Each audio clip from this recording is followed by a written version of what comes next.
Hey,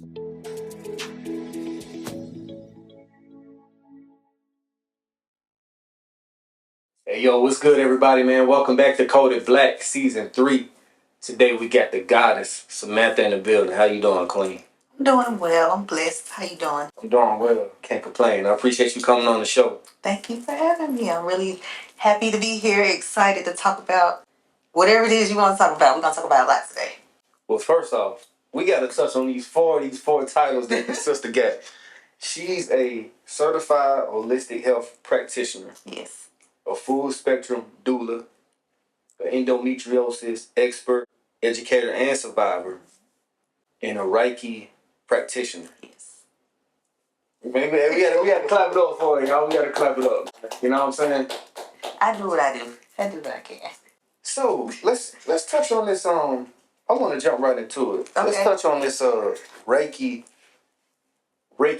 practitioner. What is that?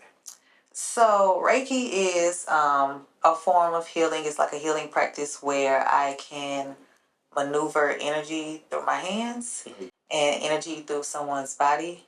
And so if you have like an issue or trauma that's kind of lying somewhere, I can use my hands to move the energy around and shift it in someone's body, or remove the energy from their aura if the energy is not theirs or is not needed.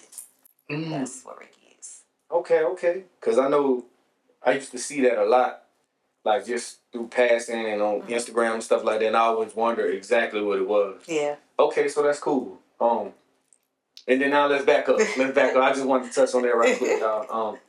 If you could describe yourself in 3 words, how would you describe Samantha? Oh, resilient, um,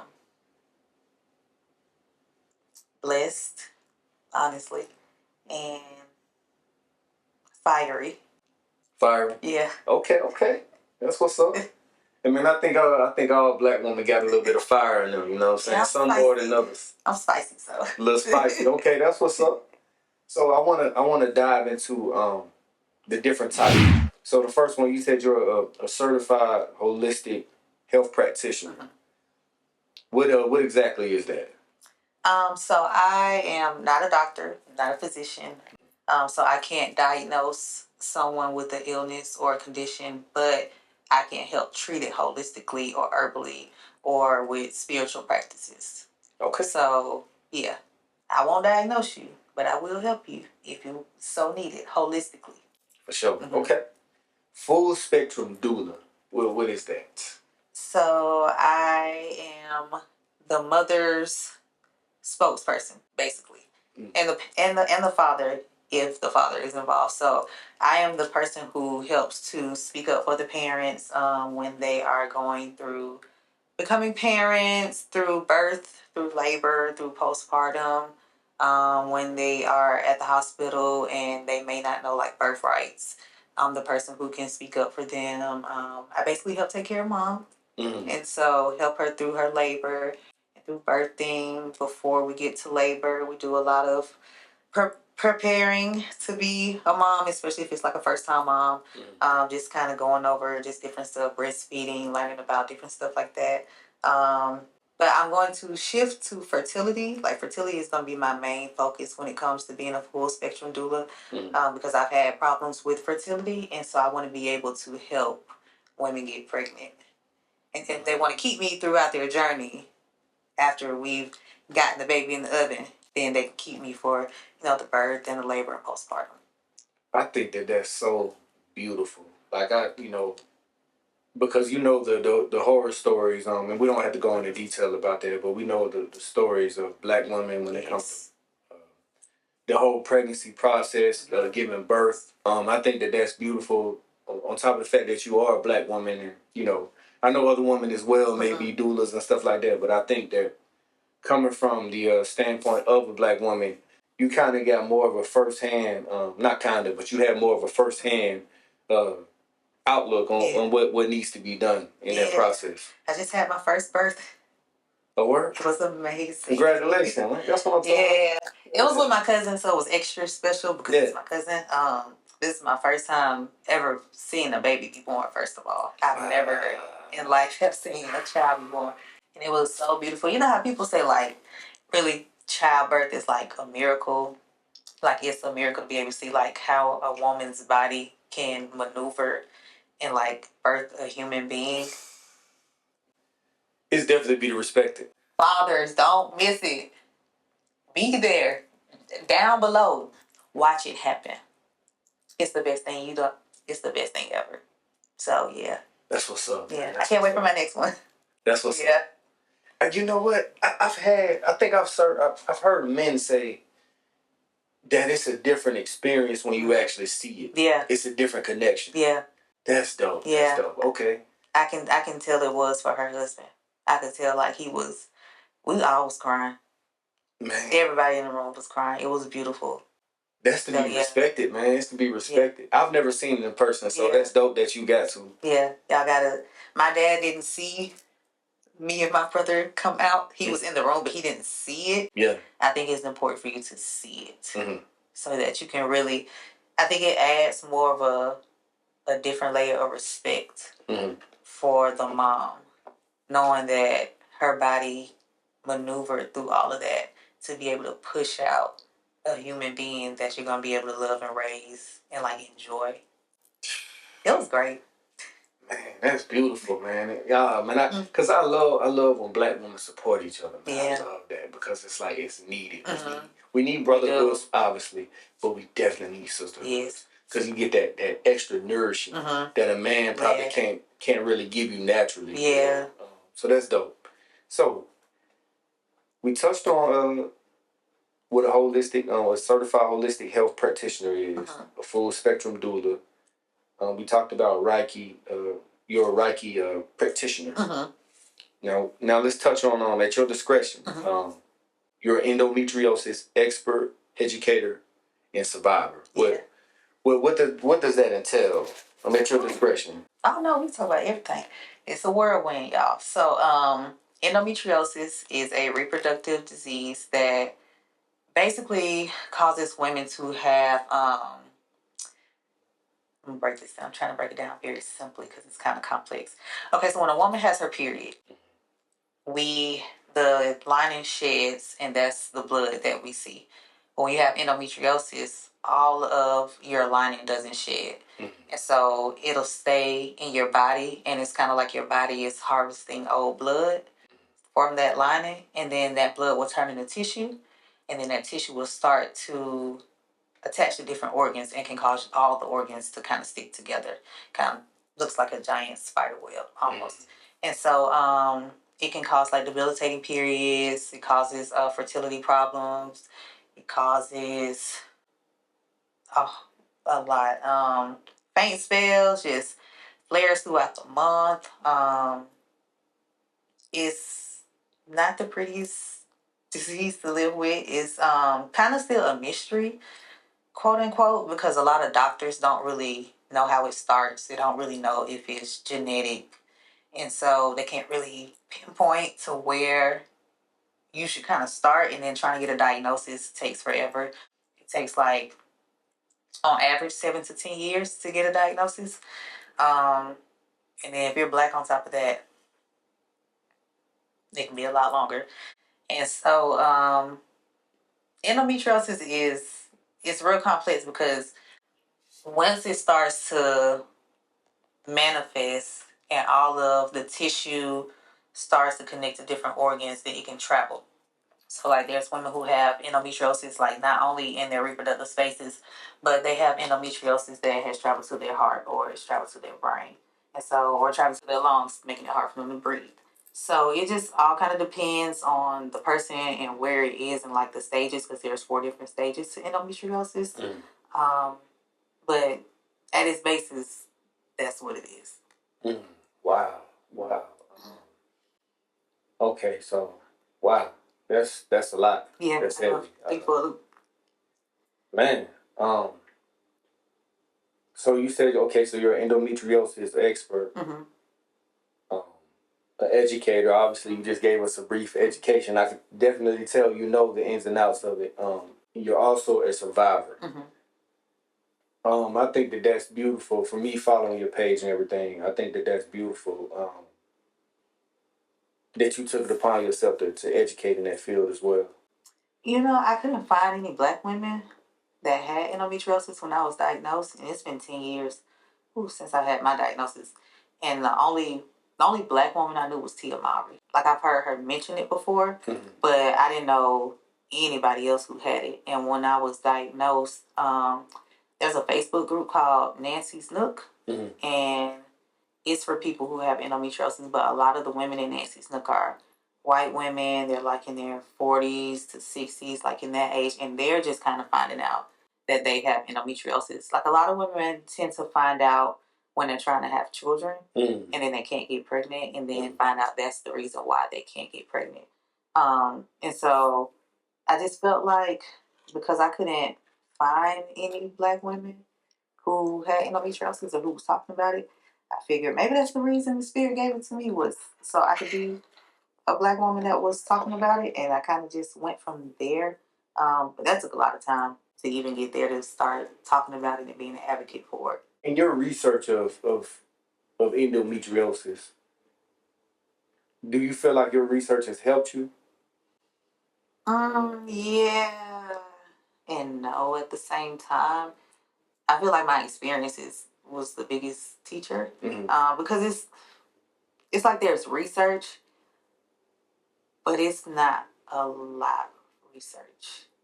Now there is, but when I was diagnosed, there wasn't a whole lot that you could really find on endometriosis. And I had seen plenty of doctors. Like, I had been suffering with heavy periods, like debilitating periods, since I was probably 12. That's when I started. So I've always had a debilitating period. But like, none of the doctors weren't catching that it might be something more. They just kind of just wrote it off as like, oh, you have a bad period. So that's just kind of what it is. It'll get easier for you once you get older and when you get pregnant. That's what they would tell me.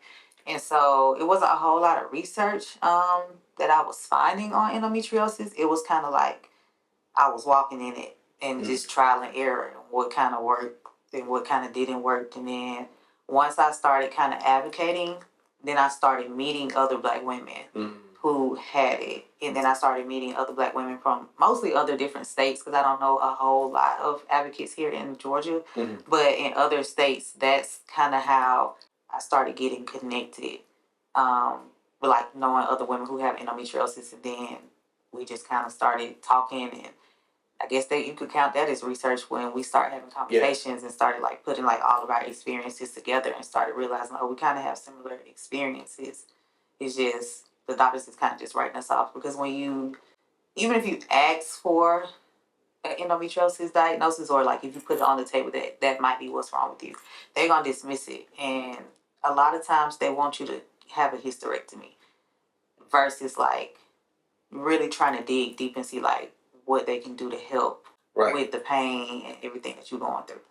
Yeah. You know what, and you know what, that's wild. I know, especially from hearing the stories, they definitely do that a lot with black women too. Yeah. Like, disregard the condition or the diagnosis and say, hey, won't you do this? Especially like being in the medical world. You know, again, shout out to you for even having the courage to talk about it and stuff like that too. Yeah.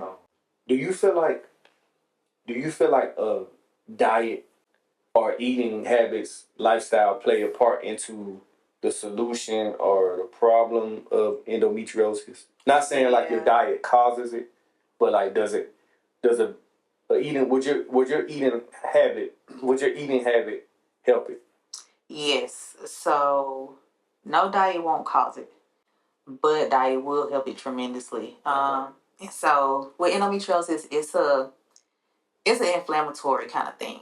Okay. And so when you eat foods that causes inflammation in the body, that helps to kind of rev up the endo. And so that's how you get your flare-ups. So yeah, changing the diet, like I had to cut out red meat. So no more beef or like pork. I had to give up dairy. And I'm not supposed to have cheese, but sparingly I'll have cheese. But like, dairy is not our friend. Right. Like, as black people in general, but especially black women, like, cheese is not our friend.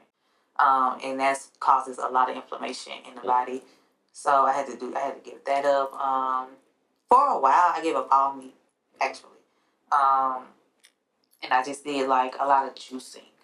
Mainly for a while, all I did was juicing. So all my meals were juices that I made.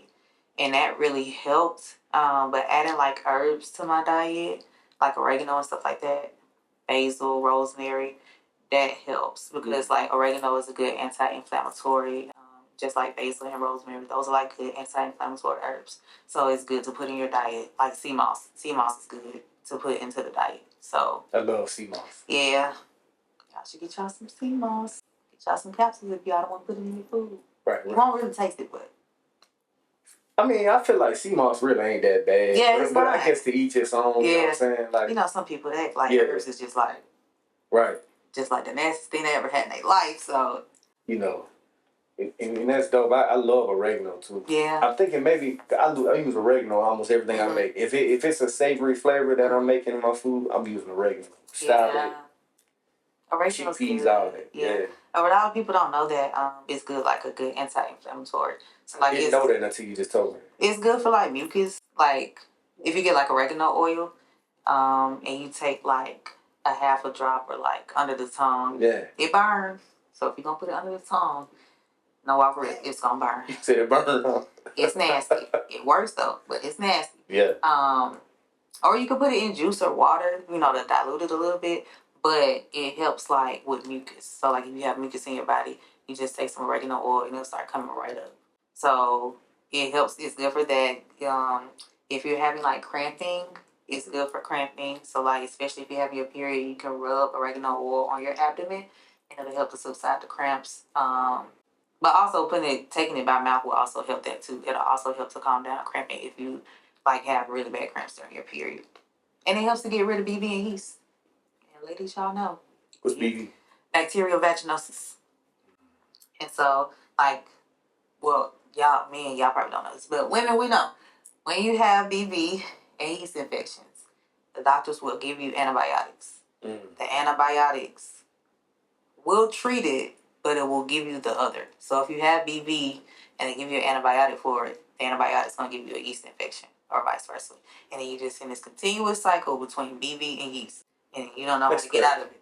But oregano will help to kill it because anti-inflammatory properties in oregano helps to kill that candida that the yeast likes, that the yeast forms from. So you have like regular BV and yeast infections, get you some oregano oil. At the very least, you should do a yoni steam because yoni steaming will help to kill the BV and the yeast. Just make sure there's oregano in the mixture, but that's what you need. I love to see the sisters getting yoni steams too. I think that's dope. Yeah, so I'm a yoni steam practitioner, so that's a part of my holistic health practitioner. So you gotta add that fifth title in there. I just counted with the holistic practitioner. I just threw that in there. I will take that. Then we'll take that. So that's what's up. Yes, I do yoni steams, and then I do lingam steams for men. And so a lingam steam is steaming your prostate. A lot of y'all don't know that you can get a steam. Yes, you can get a steam. Okay, so you dropping some bars on me. That's what's up. So, a lingam steam will steam the prostate. Nothing touches the water because that's usually the thought is like, oh, something gonna touch the water. Nothing touches the water. It's for your prostate. So it helps to get out the inflammation in the prostate or toxins in the prostate. It helps to decrease your chances for prostate cancer. It helps to put circulation flow back into your pelvic cavity. So if you're like one of those people who have like knee problems or like joint problems like down here, your legs and stuff like that, it might be because you have like poor circulation. So it helps to put the circulation back into the pelvic cavity so it can start to flow. Nice. Okay, I might have to get one of those. I've always been tight like in my joints and stuff like that. It makes sense. Yeah. Okay. And then spiritually, just like for women, you know, you sleep with somebody, you don't know who they slept with. Right. And you don't know how their spirit is, so energetically it's all transferring. Right. So spiritually, it will help to start to release all that energy that's not yours. Okay, nice. That's what's up. And I like that you add the spiritual dynamic into it as well. Let's talk about the certified holistic. I don't think we touched on yet how you got into it. Like, how did you get into that to being a certified holistic health practitioner? Health practitioner. How did you get into it? Being sick. Okay. Being sick with endometriosis. So, my endometriosis was when I first was diagnosed 10 years ago. It was stage 1. In like 3 years, it went from stage 1 to 4. Mm. And then my period started to be 90 days for 9 months out of the year. And it's like that for 4 years. Mm. So like I couldn't walk a lot of times. I would have to like use a cane or a walker, like crawl. I couldn't keep food down. So like most of the stuff I ate, I would like throw up. I had tried like different birth control treatments because that's what they give you for endometriosis, to kind of try to combat it, so you don't have to have surgery so often because it comes back real fast. So I tried birth control, I tried chemotherapy, none of that worked. Progesterone treatments, none of it worked. And so I was gonna get a hysterectomy.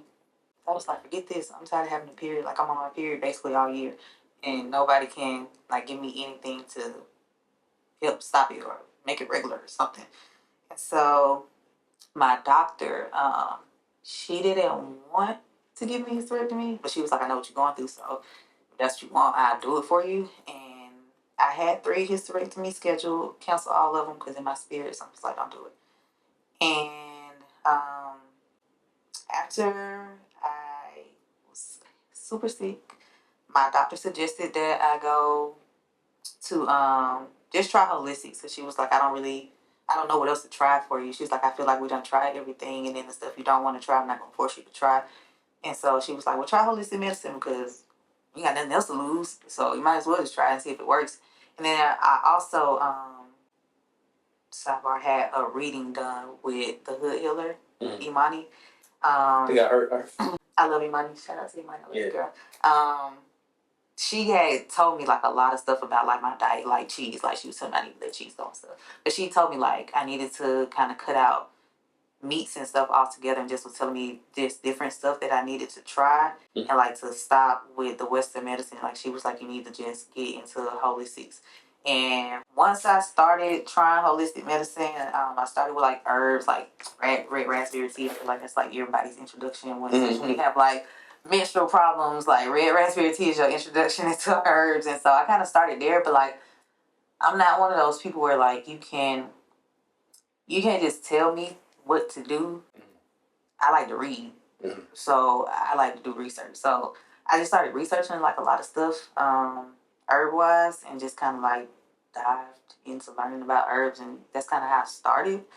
And so once I got off birth control and all Western medicine treatments, and I just switched to holistic medicine, I started learning about herbs and steaming and womb massages, just like all different kind of stuff that I could just try to do. And then that led me to getting my license. And so the first time I got a yoni steam, like a professional yoni steam, coincidentally, it is my mentor who trained me for my holistic practitioner's license. I found her on Google to get a steam, and like a year or so later, she ended up being my mentor for me to get my holistic license. Wow. Yeah. So, okay, so it seemed like everything kind of just ran into each other as far as like the different titles that you had. Like, you know, I feel like it was all supposed to happen. Yeah. The way that it happened. That's what's up. Okay. That's dope. Okay, well, I was going to ask you about how you got into the other ones, but I see you kind of... To being a doula? Yeah. Oh, that was no light walk. I fought being a doula for a while because I didn't think that I would thrive. I think in being a doula because it scared me. Like childbirth scares me because a lot can happen. Yeah. And I don't know if like my spirit is ready for that. Right. So I was scared, but I had a lot of people ask me, like, am I going to be a doula? Like once I had got my certified holistic practitioner's license, and once I started like really yoni steaming, like making herbal products, like help with your period and stuff like that, people was like, okay, so you're going to be a doula next, right? And I'm just like, where y'all get that from? Like, right. How y'all just coming over there? But yeah, I just had too many people that was asking me. Like 1 or 2 people, okay, that's all right. But like, for me, I know the spirit speak to me and tell me I need to do something when a lot of people keep asking me about it. And then let me be afraid to do it on top of that, then that's how I know I'm supposed to do it. Right. So I fought it for like 2 or 3 years. And I was like, nah, I ain't gonna be no doula. That ain't for me. Like, I don't want to do that. Right. Knowing that I kind of want to do that. Yeah. But I was like, nah, I don't want to do it. But then, I don't know. I think this year I was just like, all right, Sam. you can't keep being scared, girl. You're going to have to go ahead and dive on up in that thing. So I was like, all right, I guess it's going to be the year that I get my certification. But I couldn't find programs that I could like be in person for. Everything was like online. And I'm not one of those kind of people that learn online. I'm a hands-on learner. So you got to be in my face like for me to get it. And I found through one of my friends, through one of my childhood friends, she sent me the Divine Hands Doula program, and it's like I got my certification. That's beautiful. And yeah, apparently I'm supposed to be here. My doula mentor told me that though. Like she said, she had a dream of me the night I graduated, and she was like, "You're exactly where you're supposed to be." So I sit well in knowing that. That's and now that I had my first birth, I ain't scared no more. Right. Yeah, I ain't scared no more now. So that's good. That's good.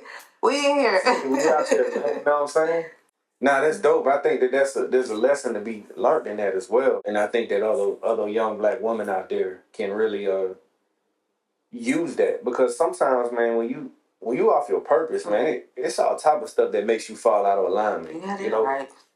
So I think courage is one that's what you had. You know, me having like fertility struggles, I think is what helps give me like a bit of an advantage, because especially when I'm going to work with fertility clients, because I know what it's like to be having people tell you, oh, you're going to never have a baby. Like, that's not going to be for you. So you could either, like look at different avenues to see like how you want to be a mom. Like if you want to do like IVF or IUI, or if you want to adopt or get a surrogate, like all that is overwhelming. There's a lot. I could imagine, man. Like black women go through so much, man. I went to one IVF appointment. He was like, nah. That's not for me. Yeah.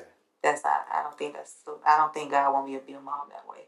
So for those who don't know, what is IVF? What's that? In vitro fertilization, and so what they do is they give you like these. If you don't mind talking about it. Oh no! So I haven't been through IVF, but IVF is kind of where you extract eggs and you'll freeze them, and then when you're ready, you will inject. And so it's kind of like not artificial insemination because they're your eggs, but it's a lot of money on a maybe, and that's part of what I didn't like. Like you pay $30,000, $40,000 for maybe like 10 eggs, and you could have all 10 not take and don't get pregnant. Like when you get ready to plant the egg, it doesn't plant, and then you lose your money, and you don't get no return back on that. And it's like you spend this money for a promise of a baby that you may or may not get. Right. So I've been to one IVF appointment. That was it for me to know I wasn't going back after that.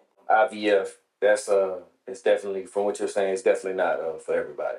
Yeah, everybody's fertility journey is different. So which way you gonna take to get there is your own journey. Like, don't let anybody pressure you in your journey. Like, what you do is what you do. What work for you is gonna work for you. Because if you want a baby, eat that baby. Don't let nobody tell you can't have a baby. Because that's what it is. Especially when you have endometriosis, that's gonna be the first thing they tell you. Your fertility cut in half, you need to figure it out. Right. I was trying to discard the black woman. Like, it's okay. It don't matter. No, it does matter. Yeah. Black woman, you matter. Code of Black, we telling you that. And Samantha here is telling you that. You know what I'm saying? A black woman. You're a massage expert, right?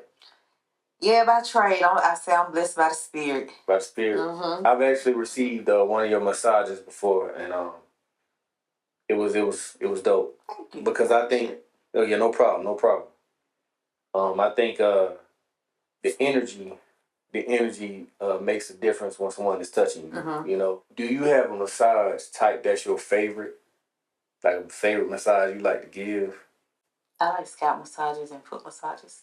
If you did like a poll, what do clients mostly get from you?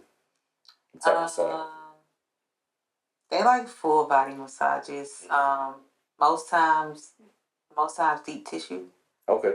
Yeah, a lot of people like deep tissue massages, but I also think people don't know what deep tissue massages are either. They don't. Yeah, like deep tissue massages aren't relaxing. Right.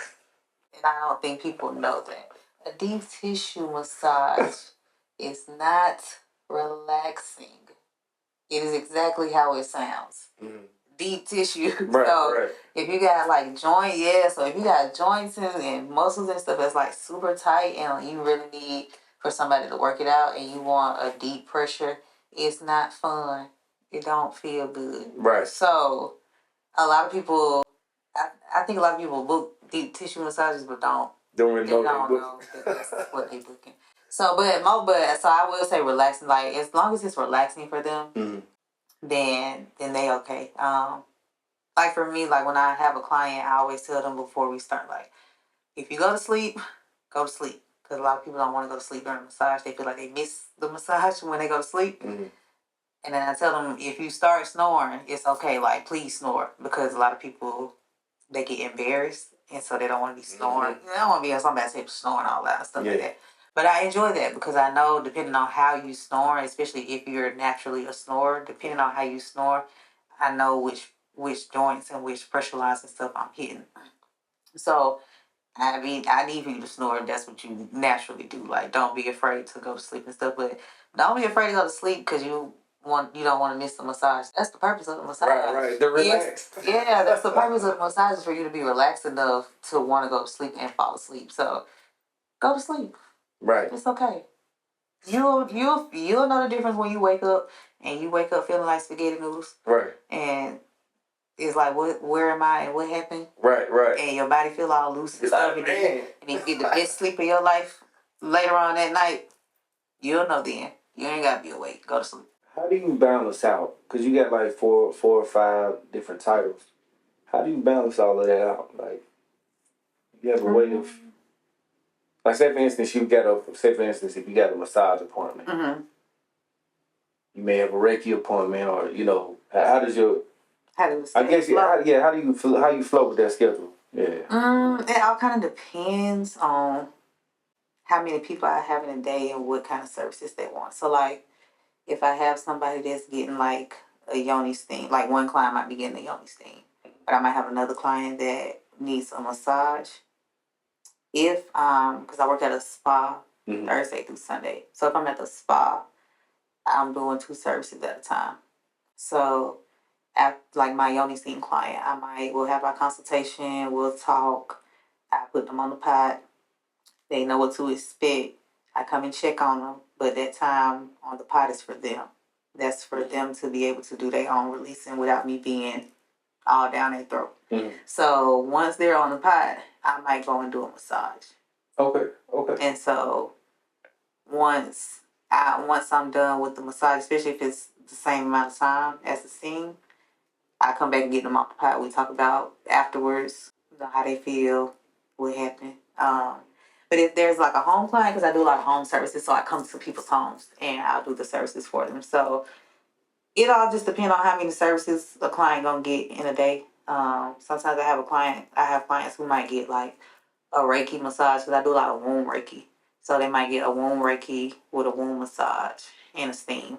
Or I have clients that might get a yoni steam and a reading and a massage. And so if you get like a yoni steam and a reading, you get both at the same time. Okay. And most people don't get that. So while you're doing your physical and spiritual cleanse of sitting on the pot, I'm reading these cards for you to tell you what you need to be cleansing or what you need to be working through or whatever. And so a lot of my clients like that. They like to get the steam and the reading at the same time. I was going to ask you that. Yeah, because would you say that it relaxes them while are they able to receive what you're reading for them better? Or I won't say better. Better versus like if they weren't on the pot getting a reading, because if we just doing a reading and there's no steam involved, and it's a whole different thing. Because depending on my client and how close we are, it might just be like a little chill session. It ain't no pressure. I got music playing in the background. If you need a little shot, because depending on what we talking about, I might give you a little shot. You know what I'm saying? But if we steaming, no liquor. We're not doing it. That's not healthy because you still cleansing your womb space. So no, but like I feel like getting a steam and a reading at the same time. Mm-hmm. I feel like I feel like the reading reinforces the steam because when you steam, at least when you steam with me, it's not just gonna be you sitting on the pot and it's just for the cleanse. Something gonna happen. Like when you sit down, it's something in your spirit that is gonna get triggered because us as women, we hold our trauma in our womb. Mm-hmm. And that's why we have a lot of reproductive issues, is because we have a lot of unhealed trauma that sits here. And so, yeah, steaming is to be able to cleanse your lining and be able to cleanse your uterus and everything, but really it's to help cleanse the trauma that we either don't want to face because the emotions are overwhelming and we don't want to dive through that, or because it's generational. Mm-hmm. And a lot of times when it's generational curses or generational trauma, most times we don't really know all of. We might know like bits and pieces, but we don't know everything. Mm-hmm. And so that makes it harder to try to break through healing the trauma. So when you sit on the pot, that's what it's for. It's for you to start diving through the trauma that you're scared to dive through. Mm. So the reading helps to reinforce that. Oh wow, cause see, when you was explaining it, I was thinking it was the other way around, but that's beautiful how you put that. Yeah. I mean, I don't know. I was just assuming, you know what I'm saying? But I appreciate that education on that. Yeah. That's cool, man. I want to touch on the trauma that when you talked about the trauma in the womb. Mm-hmm. I think it definitely behooves a black woman to. Well, you know what? It ain't my. You know what? It ain't my. No. Say. Okay. So, I mean, from my experience, I definitely think that it behooves black women to look into more of the holistic route when it comes to trauma and just bettering themselves as human beings. I agree. Would you agree with that? Yeah, because black women, we different. Yeah, different, man. We different than everybody else. For sure. Sorry, not sorry. Nah, yeah, you won't call it black. Yeah, you sorry, not sorry, but we different, and so our journeys are different. Our approaches need to be different. The way we approach trying to heal ourselves need to be different because, like, Western medicine not for us. They don't care. They don't really care about us. Like, they rather see us die. So it's different. We started off holistic. You know what I'm saying? Like our ancestors. Our ancestors started off going out in the yard and just pulling stuff that was gonna help with curing whatever they was trying to cure, putting a remedy together. So we need to be tapping back into that because that's where all the answers lie at, not in Western medicine. Like, yeah, it'll help in some instances, depending. Mm-hmm. But for me, it's not like no permanent thing. Like, now that I know about herbs and know about holistic medicine, like, that's more of like a permanent thing in my mind more than Western medicine. Like, it's just holistic medicine is something you got to keep doing. You can't just, it's not like Western medicine. You could take something in like 20 minutes. Mm-hmm. It done been kicked in and now you don't have the issue for a while. Holistic medicine don't work like that because it's holistic. So it encompasses the whole body. So you have to really be willing and be accountable in the role that you play when it comes to your own healing.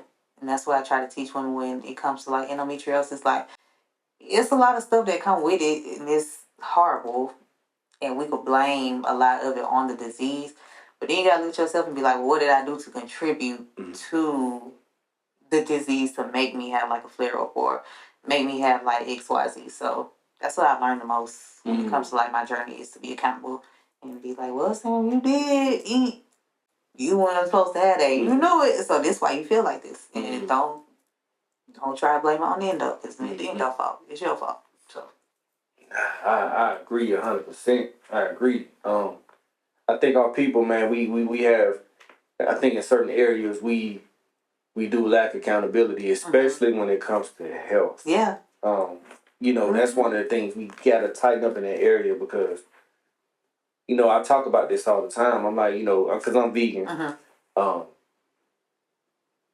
People ask me like, oh well, I don't know if I don't think they said, well, I don't think I can do that. I'm like, well, it's not. I didn't go vegan because of the trend. I've been vegan for 4 years. I went because I wanted to feel better, and I'm like, why not change up my eating habits? Like, what is this?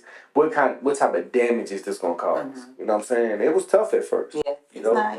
It's not making a lifestyle change not easy. It's like eating a lot of potatoes and stuff at first. Like, well, go ahead. No, I was about to say, especially when it comes to food, diet it's hard to change your diet, and it's hard to change it and stick with it. Yeah, you might change it for like a week.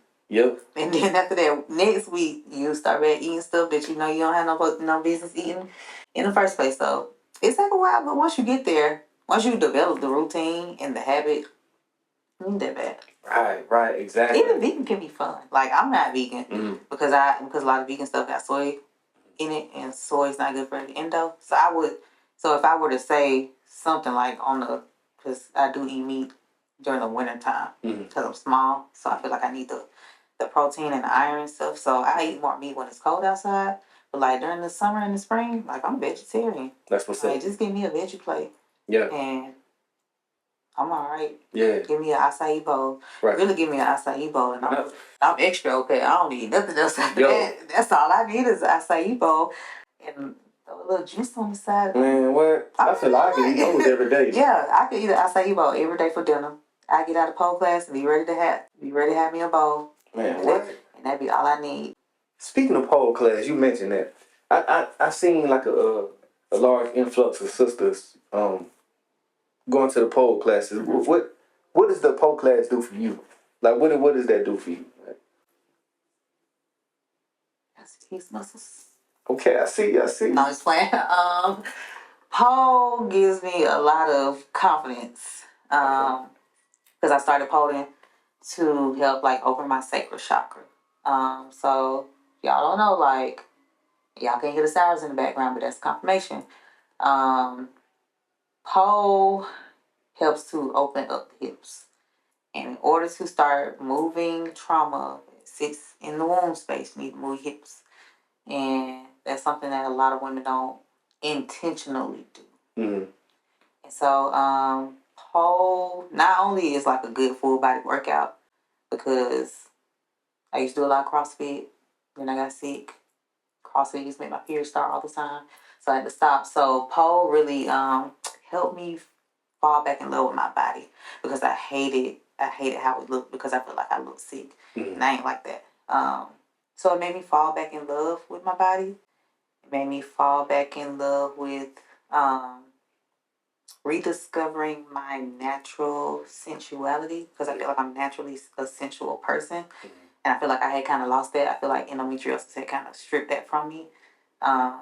So, yeah, like, that's the reason why I started polling, is to help me fall back in love with myself. And so now I do it as a way to help keep my sacral open and to heal my sacral. When I'm talking to my clients and I'm giving them, like, tips and different stuff that they could try to do to help with healing the trauma in their womb, I always tell them to go to a pole class. And pole not for everybody, because everybody don't want to climb on no metal pole, because you will get bruised. It hurt. It's not fun. It's not fun until you start really doing it, like really fall in love. You got to really love pole to really do it. But when you go to a pole studio and you see the other women there who look different than you, but still have like an uncertainable amount of confidence, I think that helps to give other women confidence. And so you might not like the pole class itself, but like when you go, like I always tell people to go to the pole studio. I go to Pink Pole Studio, and they have more than just pole classes. Like there's all different kind of sensual and flow classes that helps you with opening up your hips to help you heal your sacral. And that's the whole point, is for you to open yourself up, so where you can start to heal your womb, but open yourself up enough to also start to heal your confidence, because a lot of times our confidence be shattered, and it's partially shattered because of physically how we look, especially when you have like endometriosis or like fibroids. Because with fibroids make you look like you like 8 months pregnant, and you is nowhere near even a touch of a baby, and your stomach is like out here, but it changes your outlook on how you look and feel about yourself. And so I tell people, go to them kind of classes, like go to a dance class, because that helps boost the confidence, and that's gonna help you on your healing journey. Because if you're trying to work on healing yourself, especially if you're really trying to do it without the doctors and you're trying to just figure it out, you're gonna need the confidence. And I don't think you, in my mind, I don't think you can fully heal if you don't look in the mirror and you're not confident in what you see. So brilliant. Put that brilliantly.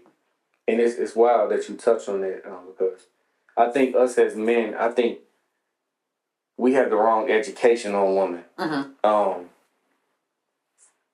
We don't know. We really don't be knowing what y'all go through until like we get older. Like for me, I didn't know what y'all went through until like I got in an extended relationship. You know what I'm saying? And then I was like, oh, I thought I appreciated black women, but now it's on a whole nother level now. Like I get it what y'all go through. How long it take to do y'all hair? Yeah. Whether you natural or perm or whatever, like it takes time for you all to come out, and not to mention y'all wake up gorgeous anyway. But I'm just saying, for y'all to go out into the world, it takes so much. So I think it's us as men, the men that are watching this interview or this conversation. I think you can catch some gems out there too. If you got a queen, or if you entertain somebody, or even if you single, like it's good to know that black women are human as well. Like they go through stuff as well. You know, and I think we're living in a society nowadays that I think women are portrayed as they're supposed to be perfect. And that's the furthest from the truth. Yeah, because nobody's perfect. Nobody's perfect. Yeah. But especially when they dealing with a reproductive issue. Because a lot of times, unless you grew up seeing like your mom or your aunt or your sister like dealing with like a bad period or something like that, a lot of times people don't really believe that kind of thing. Like they don't really think like, oh, your period can't be that bad. You know what I'm saying? So I think men, like y'all should be more vigilant when it comes to that kind of stuff. Like when a woman's having her period, like if your girl having her period, like comfort her, even if she acting up, because her hormones is all up and down, and so she irritated, but just let her be irritated. Like we bleeding. Yeah, that's already hard enough. Like you literally losing blood. Like like that's already hard enough, right. And then don't throw like cramps on top of that, or like nausea and throwing up and all that. Like don't throw all that on top of it. Then it's really extra difficult. So like just be gentle. Yeah, for sure. Okay. And more understanding, because when it comes to like a disease like endometriosis, one of the symptoms is painful sex, and so that. You got to maneuver around that, especially if you're in a relationship. That's something else you're going to have to, like, go through on top of, like, the fertility stuff and trying to figure out about babies and all that. So it's, like, a lot. So you got to be gentle and be her advocate. Before we land the plane, where are you from? I'm from here, from Atlanta. From Atlanta? Okay. What part of Atlanta are you from? I'm from the west side. I'm from Adamsville. Okay. I'm from Adamsville, if y'all know anything about it. On the west side. I'm from the west side too. I'm west side girl. That's what's up. I knew it was a connection when you said west side connection. Yeah. You feel me? Yeah, a lot of people don't be believing that I'm from here. For sure. At least until I get to talking, I guess. But a lot of people don't think I'm Black American, so. What do they think you are? I either get Dominican or Haitian or Ethiopian. I can see that. Yeah, I have one of my best friends is Ethiopian, and people swear I'm her sister. Or I can see that. And then she brings me like garments back from over there, and I like wear them because I just like wearing dresses and stuff like that, like real flowy dresses, and I like wear them just running errands and stuff like that. And the people in the like gas stations and stuff, as soon as I walk in, they're like, and I'll be like, no, I'm not.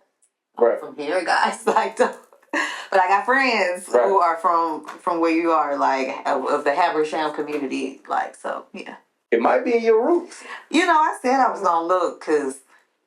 It got to be a maybe, I don't know. It's something. Yeah, something because nobody believes that I'm just fully just Black American. So maybe somewhere in my heritage I got a little extra And it's like, what is Black America? You Extra know? 1, 2, yeah, really. What is Black America? It's another topic. Yeah, that's another topic.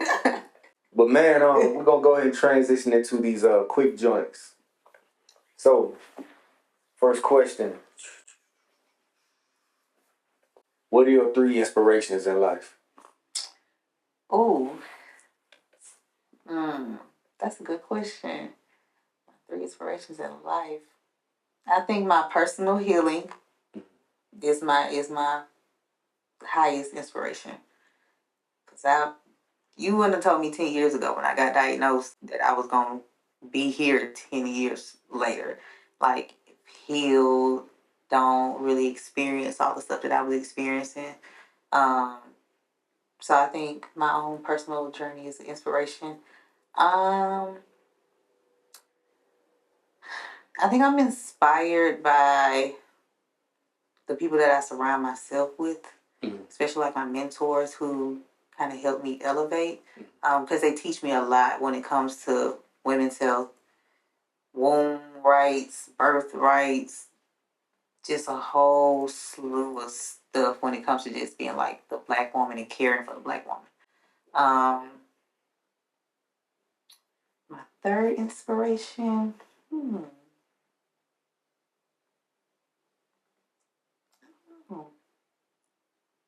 It's okay if you ain't got nothing. We'll come back. You'll definitely. Yeah, we'll come back. Yeah. 2 is all I got right now. Okay. So you said your own healing journey, and you said the people you surround yourself. Community. Your community. Okay. I mean, that village aspect is important for sure. Second question: if you had any other profession that you could be in, I'm talking about like any other profession you could be in, whether it be actor, astronaut, whatever, what would it be? I want to teach. Okay.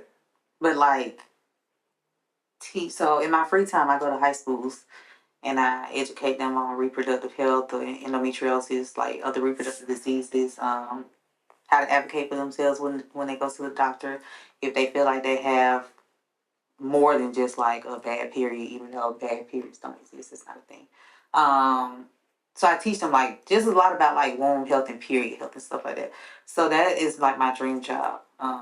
If I could have like an elective course, like a women's health course that I could teach, and I could just float around the schools and just teach the women's health course, that'd be my dream job. Cause I love kids and I love to educate them on stuff like this because in sex ed, they don't teach you a lot. They just really teach you about STDs and condoms, and that's really it. Like they don't. Most girls don't know biologically what it means to have a period, and then our parents don't really go into what biologically it means. We just get told you can get pregnant now, don't have sex. Right. That's really about all you know about a period. So I think it's important for them to biologically know how everything is working. So they know this is why you have a period, or this is why you might have PCOS or fibroids or endometriosis. So that way when they get to be 18 and then they on their own in college, they don't feel like they lost or blindsided. And then just trying to go to other different doctors trying to figure it out, and then they're not going to help you either because they don't really care. So, yeah, that'd be my dream job. Okay. Last question. I've been looking at this crystal right here. That's fire. What does that represent something? Is it just like it reminded me of a citrine color. And I have other bendies that are actual crystals. It just didn't match the outfit, so I put this one on. Hey, but Queen came in here stepping. So, but it reminds me of a citrine, which is a good womb herb. I mean, a good womb crystal. And I'm like one of those people that like, especially when I'm doing like a Reiki or womb Reiki, I put crystals on your womb to help with the energy. Like even when I'm on my period, I will put crystals on my womb to help with the pain if I'm having any pain. So yeah. Nice. Okay. That's what's up. All right. Well, Samantha, it's been a great pleasure for you to come on the Coded Black Network. You know what I'm saying? Fun. I'll definitely be back if you want me to come back. For sure. We can talk again about other stuff. For sure. I'm sure the people want you back as well. You know what I'm saying? Where can the people find you? My Instagram is _Samantha Denae, DENAE. underscore, or you guys also type in the Endo Educator and it should pop up. In 2025, I will have a new website where you could get products and services, and yeah. So find me on Instagram, on TikTok, I am the Endo Educator. And on Facebook, I am Samantha Danae. So yeah, y'all should be able to find me. Google me, baby. Man, Queen, again, we appreciate you coming through for the Coded Black Show. Thank you. You all already know. Y'all can follow us at Coded_Black. That's COD3D_BLACK. That's the only way. But you know the goal is to educate, inspire, and enlighten. And always remember, winners make adjustments. I'm Commotion. I'm Samantha Danae. Checking out. Peace. Where did you hear that? Where you hear that? Where did you hear that? Where did you hear that? Where you hear that? Where did you hear that? Where did you hear that? Where you hear that? Where did you hear that?